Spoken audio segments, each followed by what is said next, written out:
of who I am is I do believe birth can be beautiful. I believe it can be hard. There can be hard things. Stuff happens, but it can be beautiful. And I think if we can relax, just like in birth and life too, if we can relax and trust our bodies, because our bodies are so smart, that can make a huge, huge difference.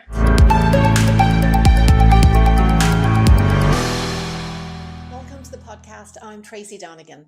Today I'm speaking with Jaimie Schrock, a mom, birth doula and author. In this episode, Jaimie shares her experiences of preparing for VBAC3. This is an inspiring and encouraging episode for any moms out there wondering if VBAC3 is even possible. Now I bring you Jaimie Schrock.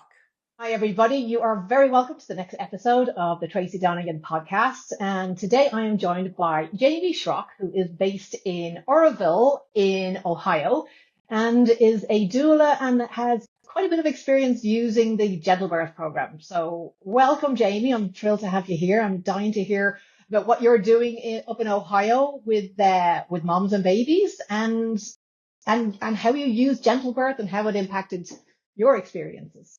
Thanks, Tracy, and thanks for asking me to be here. I have so enjoyed the app, and it's been life-changing for me in so many ways, so I can't wait to share with you what happened when I used it with my pregnancy and last delivery. Yeah, so I guess let's start with you have quite a big family, and you want to tell us a little bit about your previous experiences so that you can kind of compare how your GentleBirth baby birth was different to the others. Absolutely. So my first 3 babies I had by C-section. First baby was born at 36 weeks. My water broke. And of course, I wasn't progressing, so I had Pitocin. And then we found out when I was getting checked, they fell to foot. And so we had a C-section. And then it was once a C-section, always a C-section that day. Yeah. And with my 4th baby, though, I just said, I can't do this again.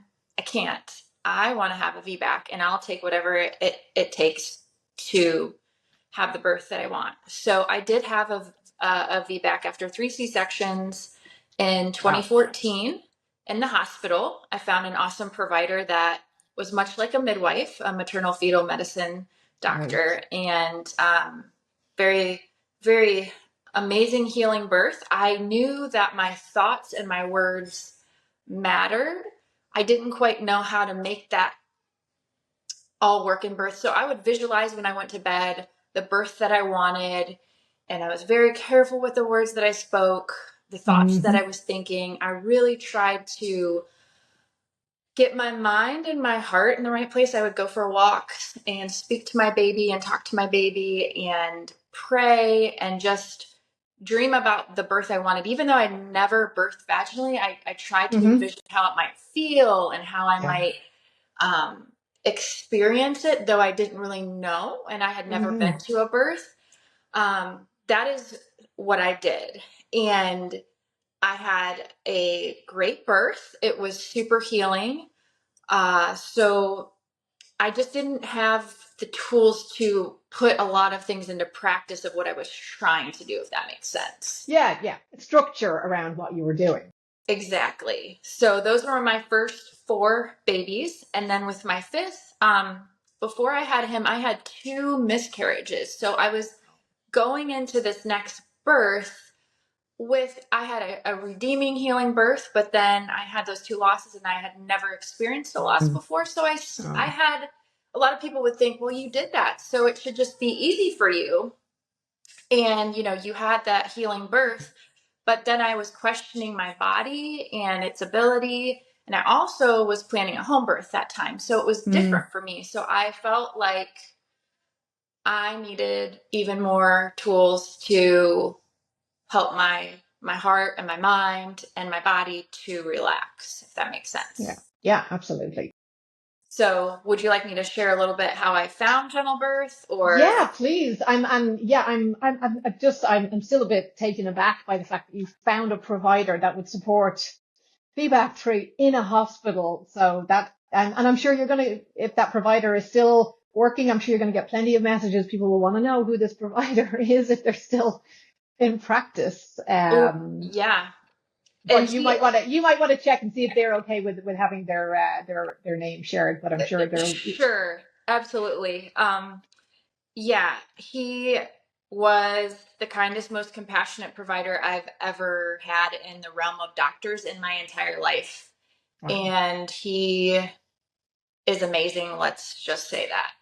Right. So, Well, obviously, he was so willing to, really to step up and provide compassionate care to you is so reassuring that they're still out there that believe in women, that believe that in women's ability to birth if they're given the right opportunity and the right support. And in most cases, of course, there will be the left field events, but I think we could have so many more women birthing vaginally if we could create that cocoon around them in pregnancy, that they have that compassionate support, they have someone that believes in them, and they are cultivating that belief in themselves, that not that necessarily they'll have a vaginal birth, but that they'll have the tools to cope with whatever comes their way on the day, and especially if it's something unwanted. I think that's really where mindfulness is so helpful. When unwanted things happen to us, and they happen a lot,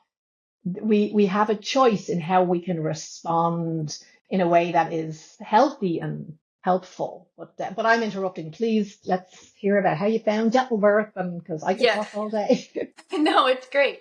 So I was actually looking back. I started following you sometime on Facebook, and then I had been given a taste of gentle birth. I think I had some kind of trial as a birth worker, and I thought, wow, this is really powerful. And so then when I was pregnant, I think it was 2 years later, 3 years later, I thought I'm definitely finding this again. And I immediately got the app and started early in my pregnancy. I will say Right. I don't believe we have to do things perfectly.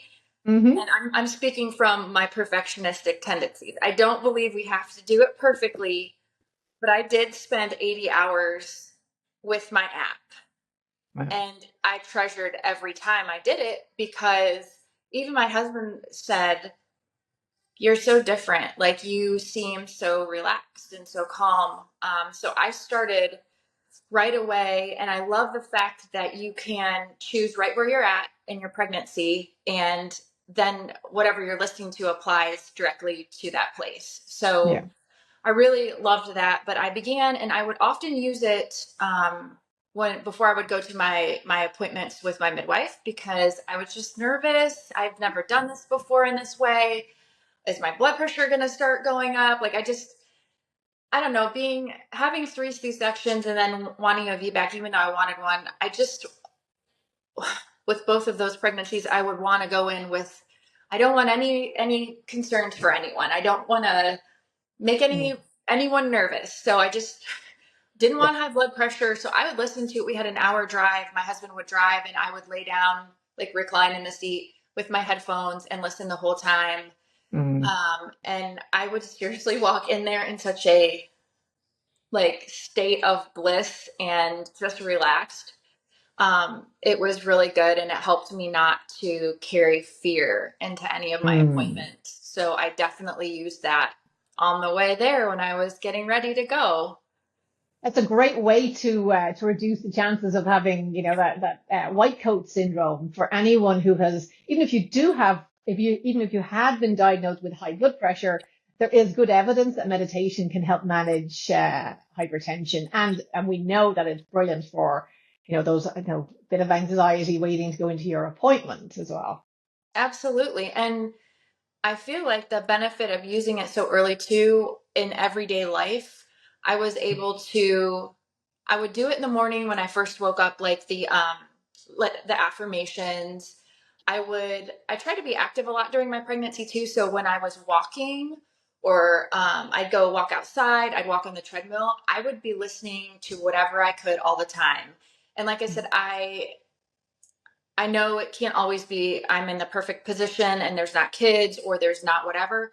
I would just have it going Mm. whenever I possibly could, to the point where my kids obviously know your voice and know you as well. because it was just something I'd say, let's put this on. Or if they were having trouble, let's do this one, the sleepy stream or whatever. Yeah. So it just was a tool that I used, yes, for my pregnancy, but it affected my life and the fact that I felt calm in everyday situations. I was able to just handle stress and things that came my way. And I felt, you probably know, because you're so educated, the parasympathetic and the sympathetic, when we're in that fight and flight and just things are going, it truly helped me to relax. And then I felt like the more that I did it and built on it, I just got into a rhythm of my body is really at peace. Yeah. And it felt so good. Mm-hmm. So I did use it then. And I took the master class that was on. Yeah. That was truly mind blowing to me. I knew some of the things, I didn't know it all. And I would, again, fit it in when I had my moments when I was getting ready in the morning. I would turn it on while I was doing my hair or whatever. And I'd listen to it and I'd share with my husband because he's into the athletic side of things. And so, Great. so we talked, and it was like that in itself is such a huge amount of education of why this is so powerful. It just made me want to continue and to keep going because I knew everything I'm doing now is going to just help me when I'm having my baby. And we don't know the twists and turns of birth, right? We don't know where things are going or how it's going to be, but we do know when we're relaxed, things happen a lot easier and better. So I literally just soaked it up my whole pregnancy and absorbed it. And it was a gift to me for real. So.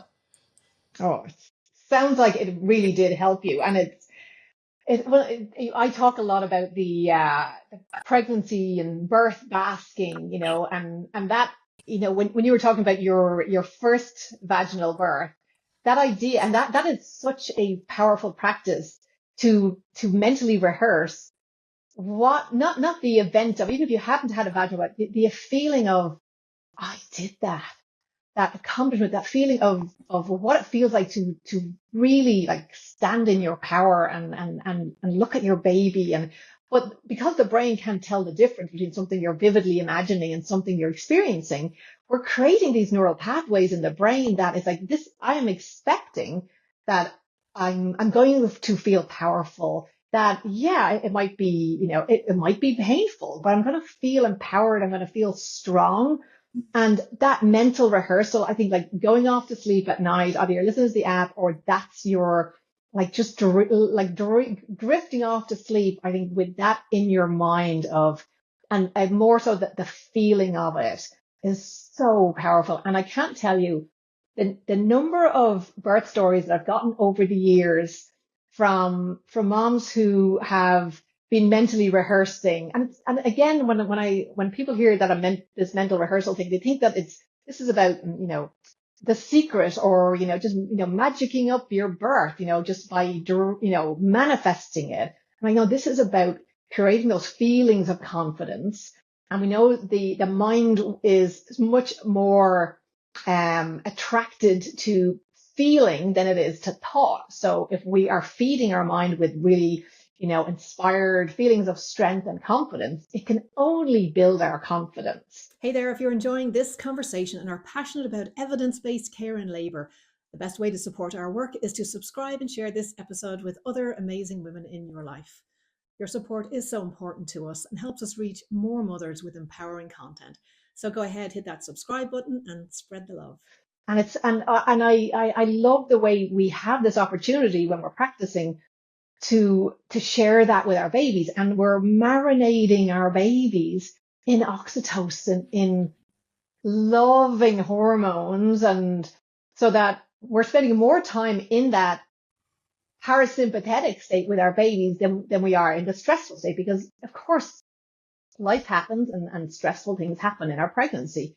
But the more we can expose our babies to these hormones, because we know cortisol, we know that our body, the mom's body is the baby's environment, and that's influencing the structure of our baby's brain and how they manage stress. And again, no matter how your baby arrives, the time you've spent sharing those hormones with your baby, and it's never been wasted time. It's this, and the skills you're learning will be helpful for a lifetime after the kids are grown and gone, Absolutely. And that's what I love too, because, we all have those days where we wake up or things happen and it's like, I just don't feel the best, but I just get back on track and start listening and, continue to create those pathways in our neuroplastic brains. And,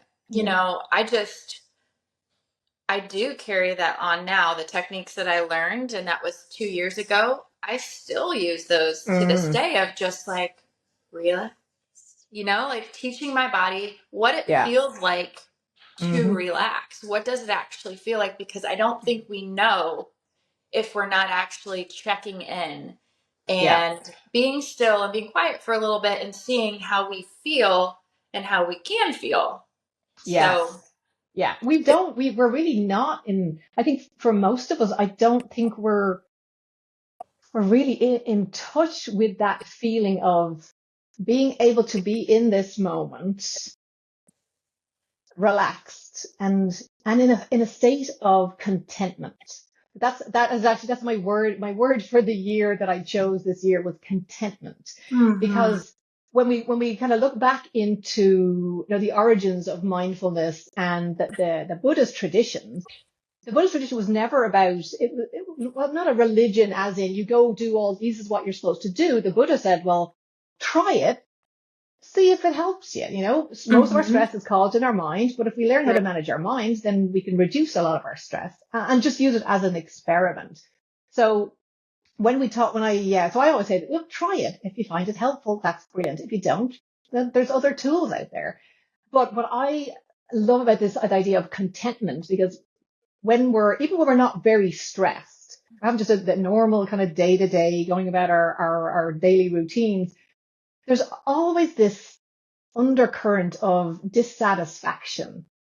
Like I'm happy for a moment, but literally a moment later I'm thinking, but I'll be happier when, or, and we're always kind of going to the future of, well, I'll be happy when my baby sleeps all night. I'll be happy when, they're on solids and all of this. We're always looking for the next thing to make us happy, when we can choose to be happy in this moment now and not have to wait until they're going off to college, and we can, start taking up some hobbies again.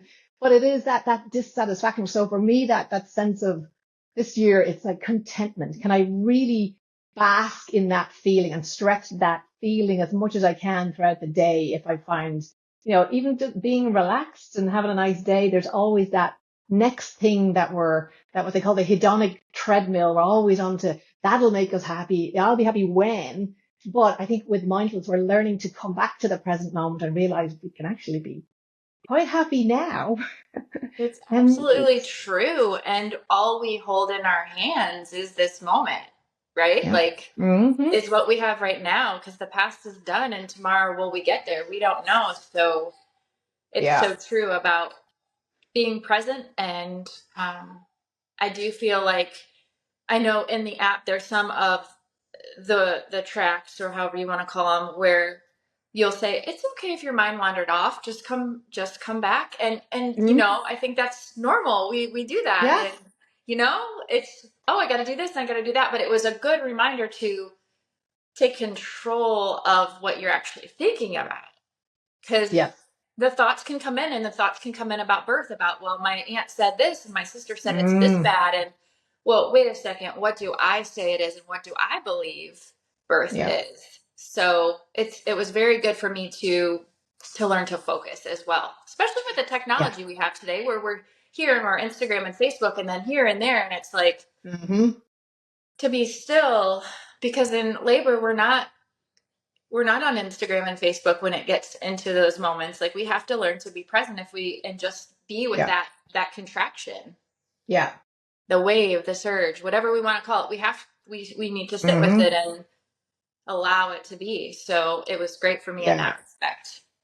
But tell me about your labor. Sure. So you had a happy pregnancy, healthy Yep. pregnancy with the midwives and Yeah, I also had my doctor that supported me with my last pregnancy. He was supporting me through this one as well in terms of, hey, if you ever change your mind or if anything oh, lovely. happens, Yeah. I'm here for you. So I also had him, and yeah, I was 41 when I had my little last guy. And so that was something that people say is, advanced Hmm. maternal age. But I was like, that's not happening for me. I'm going to be healthy. We're going to have a great birth. And I just truly believed in my core that it was fine and all went really well. So I did have prodromal labor starting about 30 weeks. I know that sounds crazy, but Oof. I had a lot of contractions, and it was a great time for me to practice Mm. relaxing. And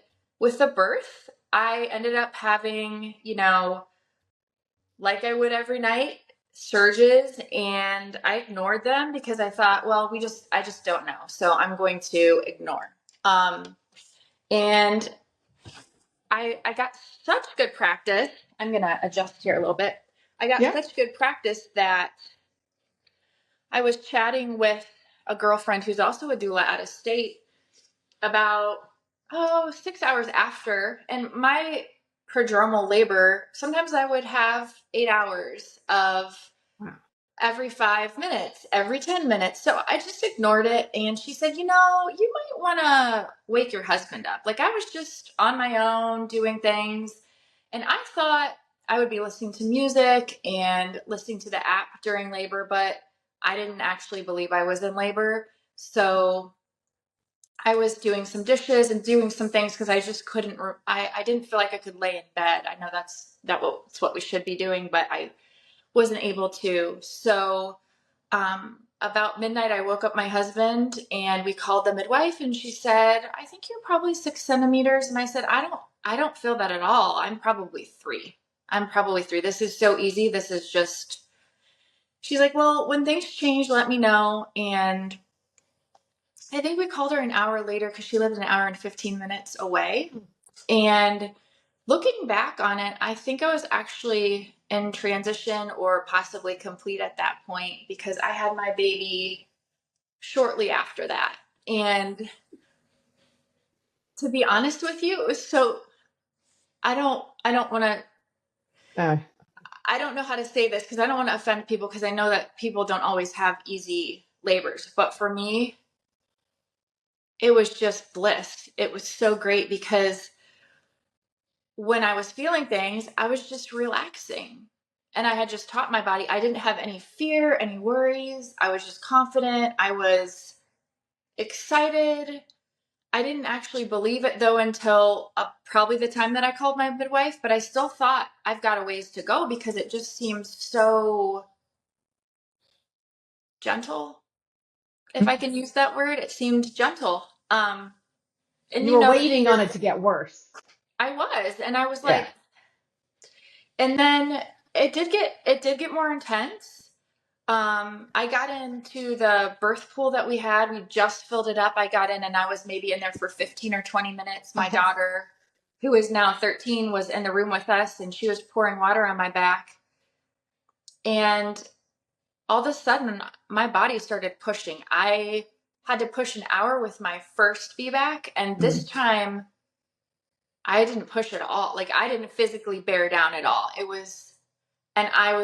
The midwife we had called her and I said, my body is pushing. And she's like, well, you're going to have this baby before I get there. And I was like, that was not how I was planning for it to be. Like, I was planning for her to be there.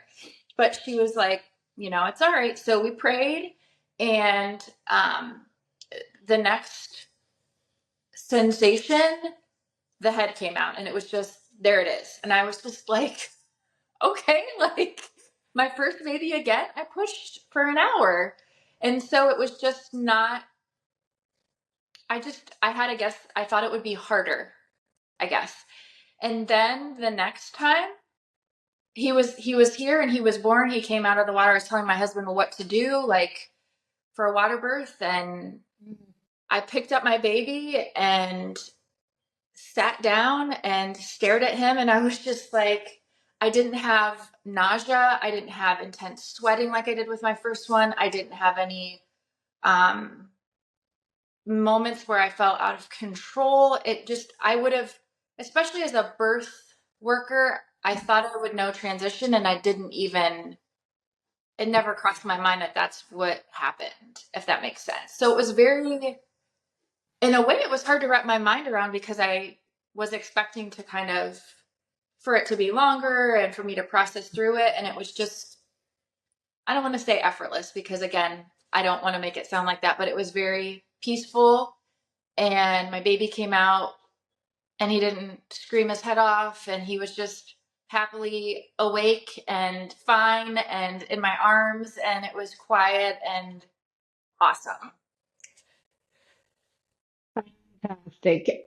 Oh, and it's so interesting, this transition, because many years ago, I remember a midwife saying a GentleBirth mom, that was the weirdest transition she had ever seen, because GentleBirth moms don't tend to exhibit those same emotional signposts that, as birth workers, we're looking for towards the end. Are we heading into transition? But again, like your experience, it was peaceful, and there was no, we're heading for full dilation and vomiting, or that antsy feeling that you can get, as you're coming to full dilation. But yeah, it's for a lot of moms, they don't have that state of transition that everyone's kind of, worried about, which means midwives and nurses and doulas need to be, if you're working with GentleBirth moms,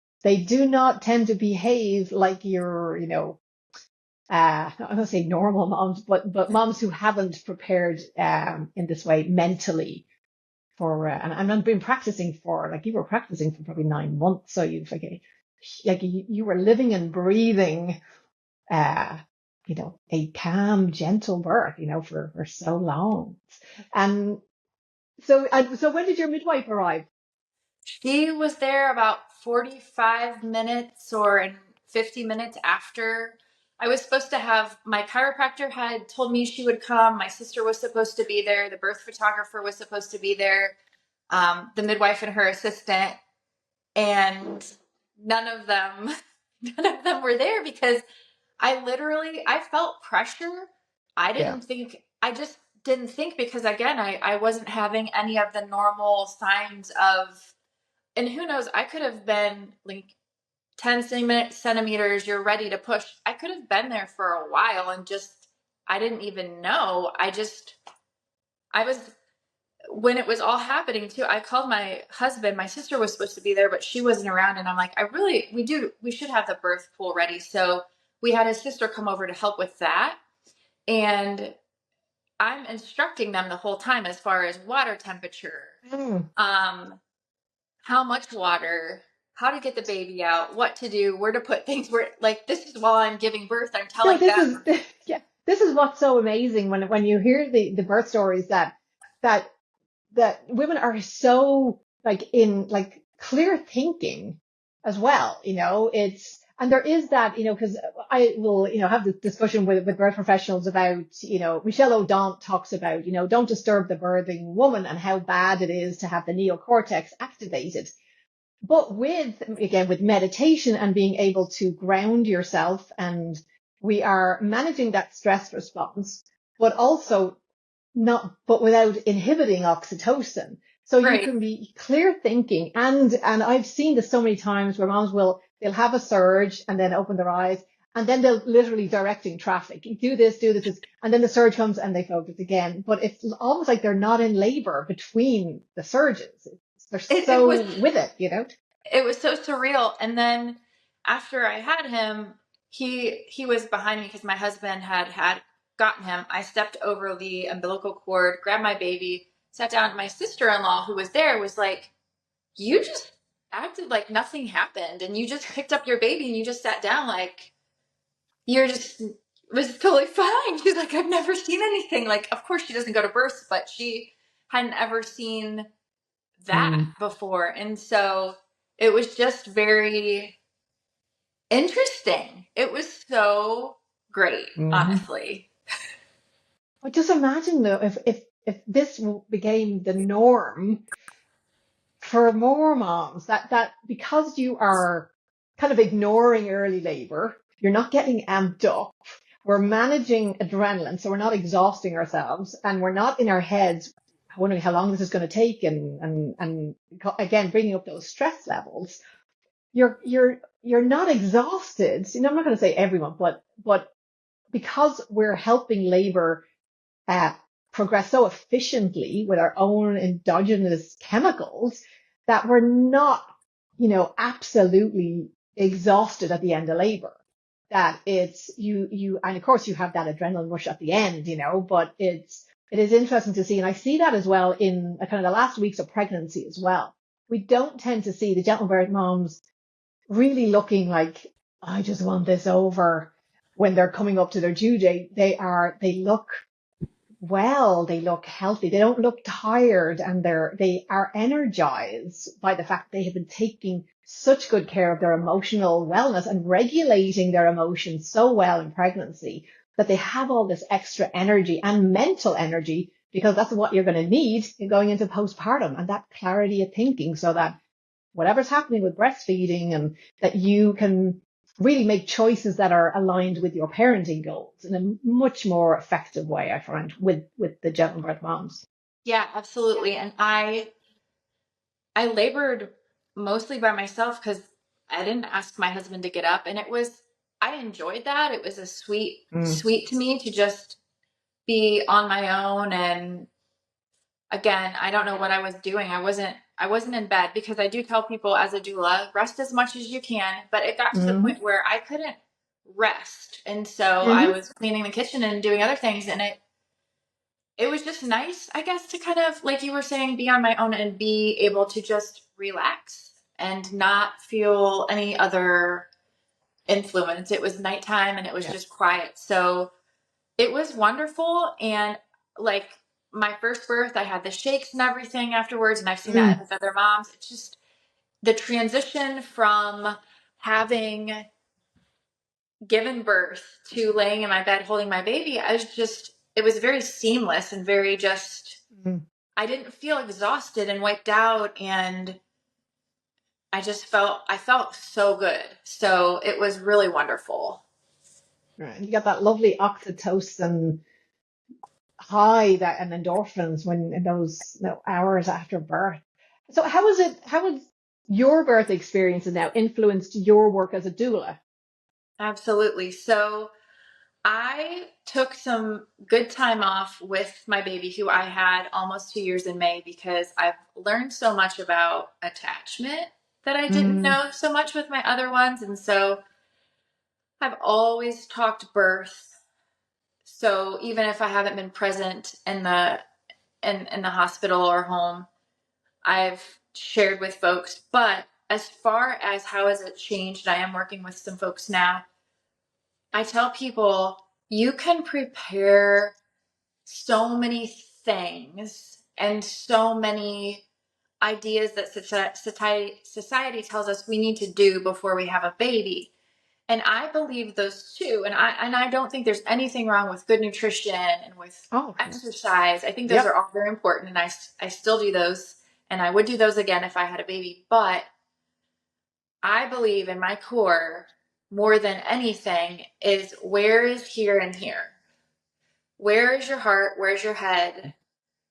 What do you believe? What are you setting your eyes on in your mind? And what are you thinking about? Are you thinking about fear and what can go wrong all the time? Or are you thinking about what could go right and how can it be beautiful? And I named my doula services Brave Beautiful Birth, because in the core of who I am is I do believe birth can be beautiful. I believe it can be hard. There can be hard things. Stuff happens, but it can be beautiful. And I think if we can relax, just like in birth and life too, if we can relax and trust our bodies, because our bodies are so smart, that can make a huge, huge difference. And just taking a breath when you're in labor, breathing, just taking those deep breaths and relaxing, it makes all the difference as opposed to being scared and tight and everything. So I definitely encourage every mother that I talk to and work with, yes, do those things, have the conversations, plan and prepare. But then, for me, it's like, yeah, a C-section is always a possibility, but in life, are there always possibilities of things? Like we have life insurance, we have car insurance, we have health insurance in case something goes wrong. But if we thought about that every single day, will I need to use this? That's not healthy. And so if we think about how hard birth can be or might be, that's not really going to help us. But what if we thought about how wonderful and beautiful and holy and sacred it could be? What could happen? So I choose and I try to encourage folks to go that way. And as well, helping parents understand as well, again, that, it's control the controllables at the end of the day. Right. That there's so, like in life, so much that we can control and there's things that we cannot control. So I think being able to get comfortable with the unknown as well, and that's hard for the brain brain doesn't like uncertainty. So that's why it's so easy for the brain to just go to worst case scenarios because, oh yeah, I've heard all those scary stories. That's what birth is. So that is why, what you were practicing and that, bringing it back around to it can be beautiful. It can be easy. It can be so different to what we've, literally been programmed to expect.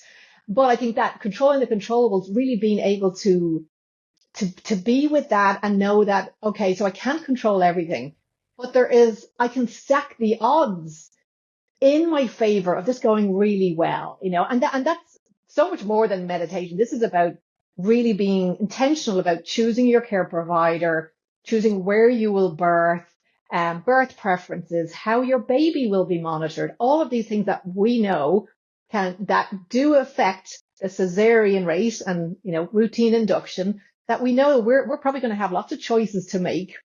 And those choices will impact our birth experience. And as you know, like with GentleBirth, we're not focused on, we don't talk about pain-free and sneeze your baby out. It's one tool in your toolkit.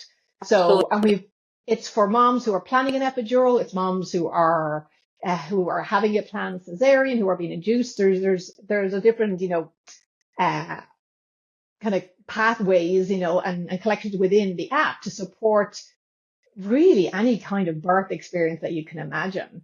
But I think it is really helpful for parents to know there's so much that you can do to stack the odds, but then recognizing that on the day, we have to surrender and we've done as much as we can. And now we've got to, trust that I have, the skills, the coping skills to move through this experience and come out of it okay, no matter what happens, no matter how my baby arrives. So there is that, I think, idea out there that, once you do hypnobirth, you do GentleBirth, that you're going to have a vaginal birth. It's like, I'd love to be able to say, yeah, that's absolutely true. We do know that outcomes are improved by using GentleBirth. And we'll have a study published later this year that we did with McMaster University. Okay. So it'd be great to have some like real evidence behind it to show the more time moms are spending using the app, the more it influences their birth and birth outcomes. But yeah, I think just there are solid things you can do throughout your pregnancy, and nutrition and exercise and looking after yourself and all of that as well. But yeah, I think sometimes we can feel a little that it's overwhelming but I think, what's that saying? How do you eat an elephant? It's like one bite at a time. So start early and start with the program and some affirmations and some breathing techniques. And as you know, like early in the app, there's not a huge amount of practice to do because everything is so new and it's really about managing anxiety and stress levels, especially in the first trimester. But then we add to it as your pregnancy progresses, and then there's there's over, I think, 140 sessions in the app for based on different things. And then there's the postpartum journey. So there's a postpartum immediate, and then there's body positive, and then there's just a women's health section. So even for anyone who's not pregnant, there's still plenty of content there to support you. We still have people using the app like years later. They'll use it with their toddlers going off to sleep, and there's a lot of kids out there who think they're related to me because they know the sound of my voice. Absolutely. I still have a subscription and I use it, and I've gone through all the other programs, so I do really enjoy it. And I was just telling a mom about that today, not today, but what you mentioned just now, as far as, doing this doesn't guarantee an outcome, and that's not the point, but it's to help you to be able to adapt to whatever happens, that you can still feel peace and in control to a point, and to be able to go through with whatever comes your way. So I have appreciated it. My kids are some of the kids that think they know you, and we've really loved it. So Oh, that's great to hear. And it's great for, I think you said one of your children was present at your last birth as well, yes. for them to see what birth can be like.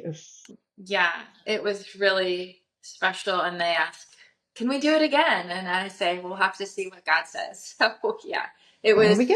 it was a special healing time for all of us, especially after the 2 losses. So we really Absolutely. appreciated the app. And I do feel like it helped me so much to just be in a place of peace and trust.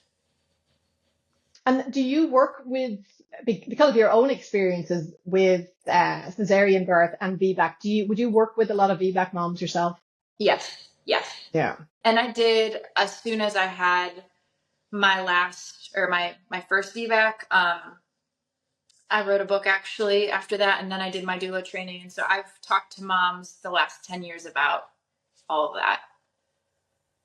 Great. Yeah, because VBAC is such an interesting journey for moms, because there's so much of the emotional garbage, really, that my body failed, and failure to progress, and we end up, as moms, we blame ourselves instead of the system that failed us.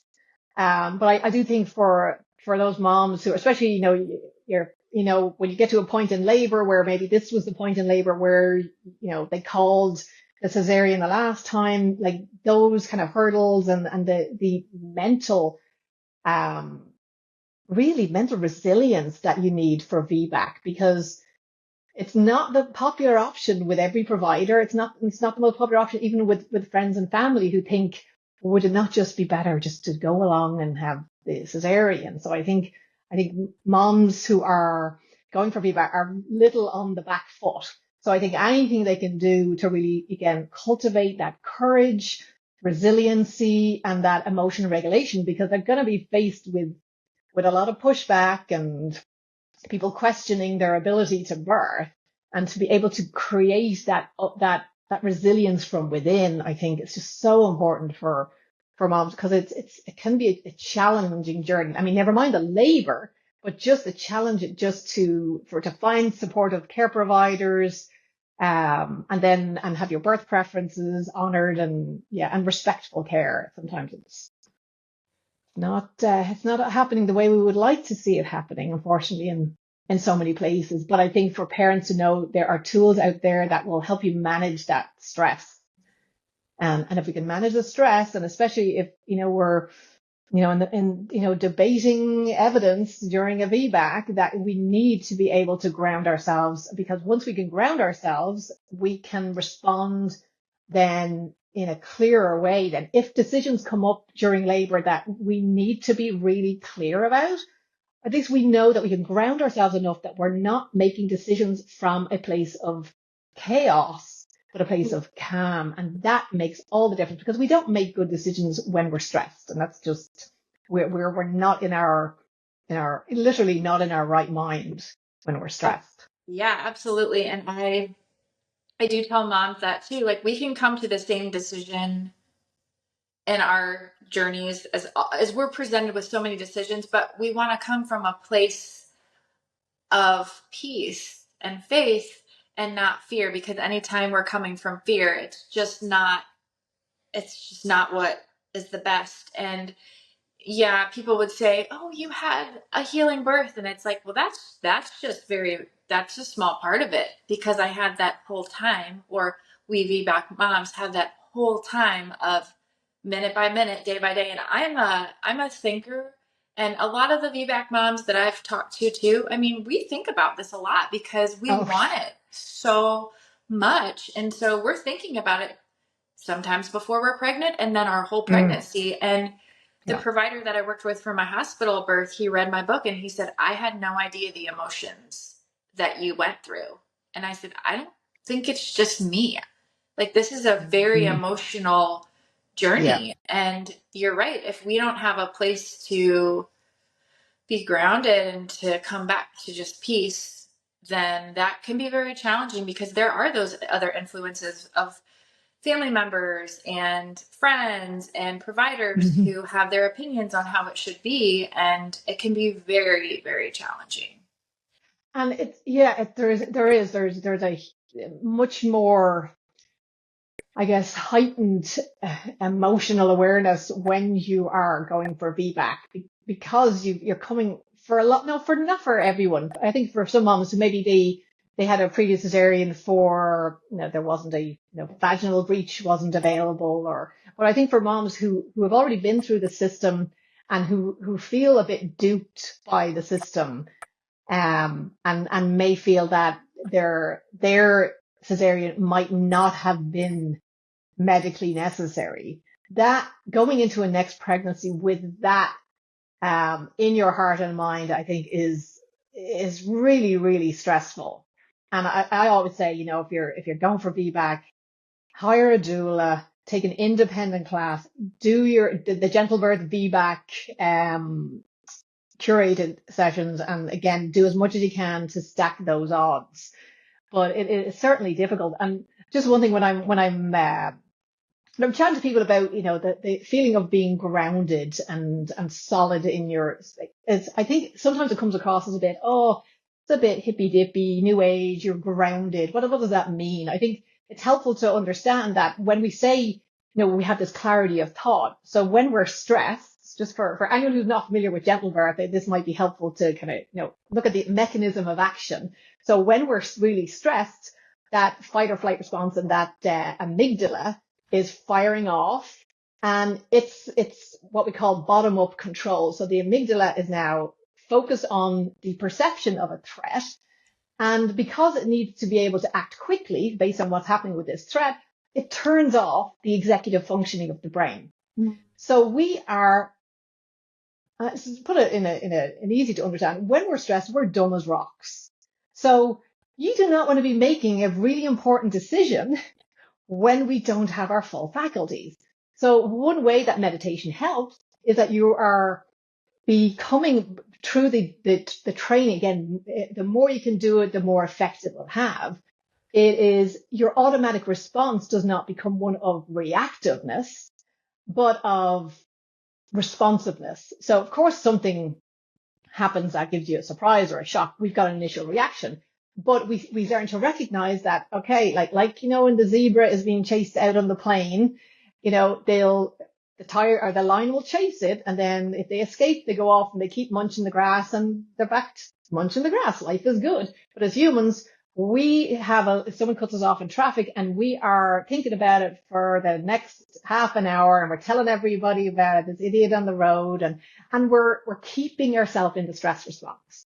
So we're keeping ourselves dumb as rocks. The more we let that stress response go on. So it's about recognizing, okay, I can shorten my time in that stress response and bring my executive functioning back online, so that I can actually make decisions that are in line with what my wishes were and my parenting goals. So I think it's helpful to understand a little bit about what's going on in the brain, and simply by interrupting that stress response by curiosity, by asking, is this thought helpful, or name it to tame it.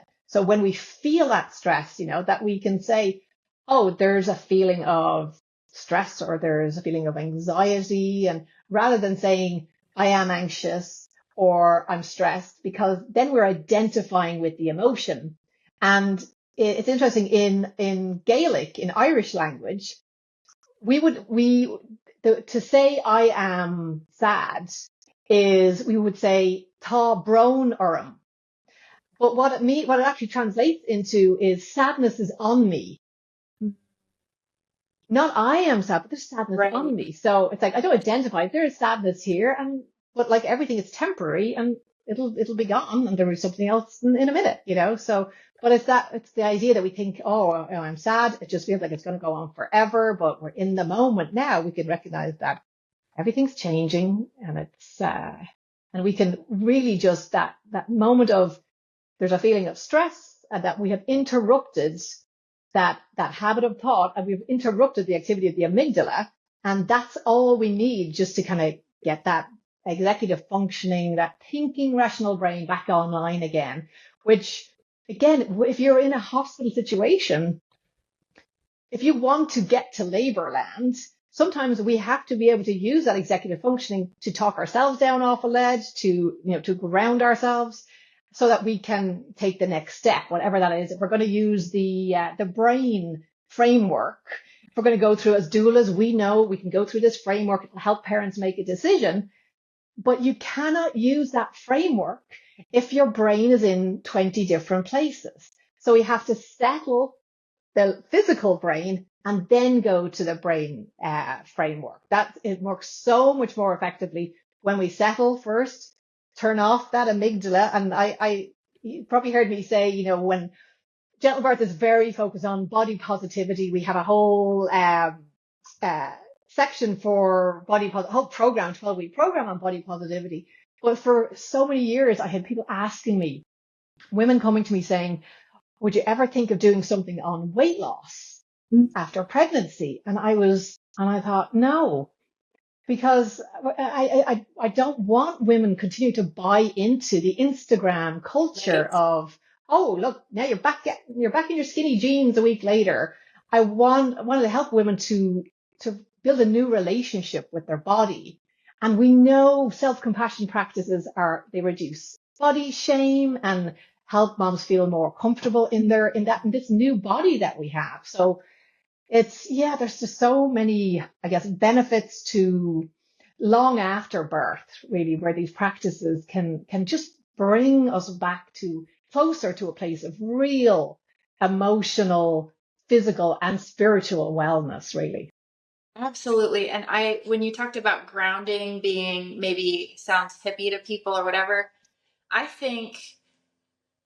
know for myself when I heard the word hypnobirthing or whatever that, you have these ideas, most people have these ideas in their head of what this is going to be, and I've told people, because I'm of the Christian faith. And so, I have other ladies that I work with, moms who are similar, and I just found it to be a very relaxing way to think about what I actually want to think about. And I mean, in the app, as far as there's one of the sessions where you're on a boat and then you see your baby. And I mean, it would just bring me to tears sometimes because it was just so beautiful. And there was nothing hippie or whatever about it. It was very just real. Like you were just listening to something positive that helped you to think the way that we really should be thinking. Because for me, as a believer in the Bible, it says to think on the beautiful, think on the lovely, think on those things. And so it was a great way for me to do that. And it never felt off or weird to me, like how we would think mind things would be. It was very gentle and very calming and peaceful. And I would even say happy. Like when you're listening to the affirmations, you've got the nice music in the background and it's just uplifting, I guess you could say. Yeah. And I love that session, the pregnancy celebration, which is because it's upbeat music. And because again, people think, oh, meditation, you have to sit in a dark room for hours and chant cross-legged, which again, I'm not, my knees are not able for it. But you can make it like there is a driving Yes. curatedness. So we find ways that we can weave these practices into our daily life. So it's not an extra, like, oh, I've got my GentleBirth homework to do. It should be a way that's just supporting what Absolutely. else you're doing in our busy lives without having to Yes. try and carve out more time. Yeah, and that's what I love too, is just getting it on when I could get it on, and whether it's I'm quiet by myself and taking a bath, or I'm walking, or I'm driving. It was nice to just keep inputting what I felt was really good, positive encouragement to my heart. Yeah. Yeah. And I think it's such a huge missing piece in traditional childbirth eds Mm-hmm. that I'm blue in the face banging on about it, that we have some really fantastic childbirth education programs around the world, but they're missing such a core piece of it, that experiential learning, but because so much of it is focused on knowledge transfer, learn the signs and stages of labor. Here's here's the double hip squeeze and head and massage, but none of these will actually help you at 4 a.m. when you're cluster feeding your newborn and wanting to go back a year and think, did I make a mistake? Right. It's none of that. So why I'm chasing down lots of the bigger childbirth organizations to say, please consider this, because we're really underserving women by not helping them learn some of these approaches for life and really for life, because again, there'll be more tricky moments that'll come up in postpartum, and later on. There's always going to be challenges in life, but unfortunately, most of us did not come out of school with any kind of coping strategies or emotional intelligence to help ourselves. We know our math and we know our English and we can write, but we can't deal with somebody cutting us off in traffic and not giving us a heart attack. It's like, come on. It's so true. And again, being able to then help our kids as they're going through things Yeah. and everything. So it's something, like you said, that we could really help other people a whole lot more. And even like I was reading a study that was done in San Francisco, and even with only 8 weeks Mm. of mindfulness training, Mhm. the babies, when they tested the babies, like later, now these are, I think they were 3 month old, I think, or maybe 8 month old babies, but they did some kind of experiment on the baby's stress response. And those babies who were born to moms who had only done 8 weeks of meditation had a healthier stress response. So I'm thinking, oh, if you just do it for 8 weeks, that's a really nice gift to give your baby coming into a world where stress is just the default. I love that. That's so cool.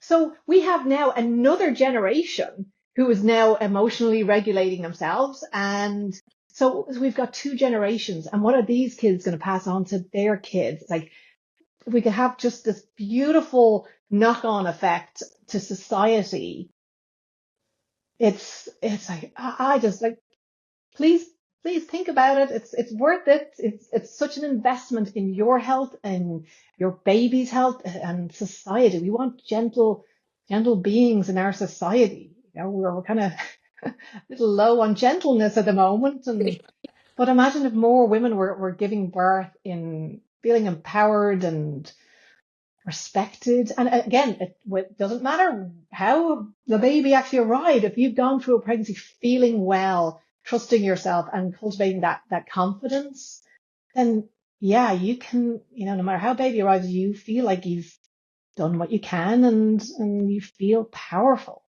coming into parenthood. And that's a big deal.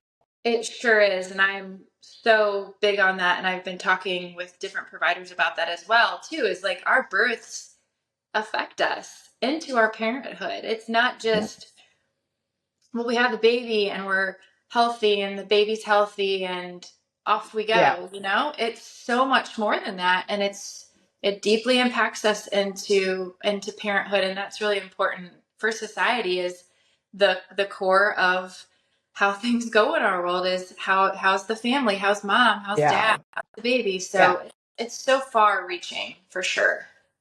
And especially in a country that really doesn't value motherhood. You're And right. women are going back to work, couple of weeks after giving birth, their episiotomy hasn't even healed and they're going back to work. This is just abysmal. So I think what can we do? And I hate that we're thinking, well, what can we do to help these moms get back to work earlier? It's not how can they're going back to work anyway. How can we help them go back to work in a way that they can process a lot of the emotions that come along with having to leave their baby, having to go back. We are still healing and recovering. It's like we can do better. Really. I agree so much. And that's really been my heart lately, especially being postpartum lately and coming through it at an older age, I guess you could say. Like, I don't know that I thought the same way I did at 25 versus 41, but just, oh wow, the importance, there's so much missing in our society to support families after the birth of their babies. And what can we do? What can we do to bring that extra support and care? And what's nice, again, you know me, I geek out on studies, but I had just came across another thing. I'm getting ready for I'm presenting at the Lamaze conference next month, so I'm not sure when this will go out, but I'm going through all my references, and I was looking at another study that just came out looking at the cost effectiveness of having a mindfulness-based childbirth program in a hospital. Okay. And of course, it has, if moms are really scared or very anxious, they have more hospital admissions. So I'm thinking, okay, so especially here in the US, insurance companies, you need to be looking at this because these tools can help, reduce your expenses because as we know, for-profit hospitals in the US will bill you for every, cotton bud that you use or, and piece of toilet paper you use. So here we have a way now to improve outcomes, support mental health and reduce costs. So absolutely, what's not to like? Yeah. And did you post that in the group possibly online? I did. Yeah. Yes, I did get to see that. And I was like, this is fascinating. I love the studies too. So very fascinating. And it's helpful when you can, I think, bring that to providers and say, this is not, there is a huge amount of science behind this. It is evidence-based. We're talking about brain science, not nothing woo. I think it's helpful for them to see, there is actually papers on this that shows it's actually cost effective as well as, the other way too many benefits to list. Absolutely. I totally agree. Jaimie, tell me about your book. Yes, it's called Brave, Beautiful Birth, Trusting God Through VBAC. And it's just my story of my first VBAC because what I wanted when I was attempting mine, I just wanted to know, hey, maybe if she did it, I could do it too. And so I was constantly looking for other mothers that did things specifically after 3 C-sections, but any sort of going against the grain or trying something new. Yeah. And so I just thought, I'm nobody special, but I just maybe I could encourage somebody else. Maybe somebody else wants to hear that somebody else did it. And I also encourage other moms, hey, you should write. Like other people want to hear what you've learned and what you've done. So that was my goal, was just to encourage other people. But it's just my story. And like I said, nothing special other than I wanted to hear from other moms. So I decided to be that mom. Well, thank you for writing it because it's one of the reasons why I started this podcast was it was to, elevate women's voices and because women want to hear from other women that have been through VBAC and what their journey was or who've, various different experiences, but it is reassuring when you can say, oh, look, these are normal people like me and they did it. So I think it's inspiring to say, well, maybe I can do it because when the rest of the world is telling you can't, that one voice saying, well, why not? Why not me? I think it's so powerful for more moms to hear these voices of courageous women like yourself. Thanks. Yeah. I appreciate hearing from other moms and all that we do and experience. And yeah, if I can be just another mom to share, then I'm happy to do so. Jaimie, thank you so much. Will you share with us where people can find you for your doula services and your books? And I will, of course, include everything in the show notes. But yeah, tell us Sure. where people can find you. Sure. I'm at bravebeautifulbirth.com, and Instagram is the same, except there's a 1 after Brave Beautiful Birth. And my book's on Amazon. So Thank you so much. thank you. It's such a pleasure to talk with you. And I love all your studies and information. So thanks for your work and investment. Oh, thank you. Well, it is a labor of love. So, and I'd love to share the research. So and I like the little interesting ones as well that really show we can really change birth for more moms around the world. So thank Yes. you for joining me. I think it will inspire other moms like VBAC3. Come on, let's do this. Yeah. Well, thank you. It was a Great. pleasure. Thanks, Jaimie. Thank you so much for tuning into today's episode. Remember, empowerment begins with knowledge. If you enjoyed our time together and want more content like this, don't forget to like, subscribe, and share with your friends. So stay inspired, stay informed, and until next time, take care of yourself.